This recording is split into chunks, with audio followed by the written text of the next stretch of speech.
Hey guys, it's Key, Minister Key here with TSI Ministries, giving you your Truthfully Speaking. So I've decided to recap what we've been learning in Bible study and in Morning Manna, which happens every Sunday, and Bible study happens every Saturday. So we've been reading through the book of Daniel and Morning Manna. And so the first two chapters have been extremely interesting to me. I'll say that. I love all of the prophets in the Bible, of course, and all of the people, all of the characters of the, I won't say the characters, all the people of the Bible who have major impact, and Daniel is definitely one of them. So in Daniel 1, we find that some of the stories are aligned with everything that happens in life now, right? So Daniel, in Daniel 1, Daniel stands firm in his convictions. So him and his friends, the three Hebrew boys or whatever we know, Meshach, Abednego, Shadrach, the slave names or whatever. So we know that they were all together. They worked together, and they refused to defile themselves by eating the king's food, right? And so the king would offer them food and offer them all these other things as a gift to them for doing what was needed in the kingdom, right? So, but they would refuse it. So the lesson we learn here in that is that even in our unfamiliar or pressured environments, you can stay true to what you believe in, right? We can stay true to exactly what we think and what we say, with wisdom and with respect. We don't have to be disrespectful and clap back, right? It happens today, right? So we can still stand true on everything that we stand for, right?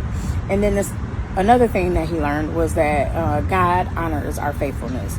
So God gave Daniel and the three the knowledge, the skill, and the wisdom to interpret dreams and to do things for the king, right? For King Nebi.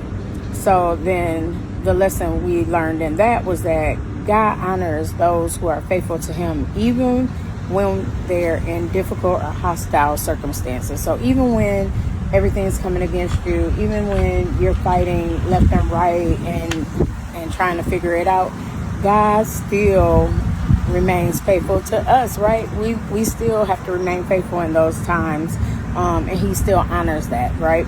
So then another thing that we learned was that integrity and respect can coexist. Can coexist. So Daniel made his request respectfully without rebelling against them, right? And the lesson we learn here is that it's possible to live out your faith boldly without being disorderly or disrespectful. So we ain't gotta keep clapping back, yo. Sometimes silence is golden, okay? Okay, so in Daniel 2, God reveals his mystery. So King Nebi has the dream, the troubling dream and the revelation, and Daniel interprets it, right? So Daniel tells him exactly what the dream is. And the lesson in this is that divine insight and wisdom always prevails. It does not matter what is happening, the truth is always going to come out. Like God's truth is always going to reign supreme. Another thing that we learned in Daniel chapter 2 is that pray in your crisis. Even when you're thrown into the valley, even when you're thrown into the fire, like if you stand and you pray when you're being threatened and demands are coming on you, guess what?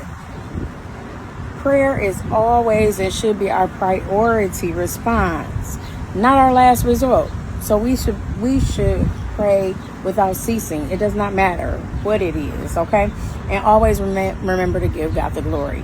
Always give God the glory and the credit for it all, because in the end, he's the one who made it possible, right? All right. So three things remain seriously as the recap for Daniel 1 and 2. Faith in God can thrive even in hostile and foreign settings. God blesses those who live with integrity.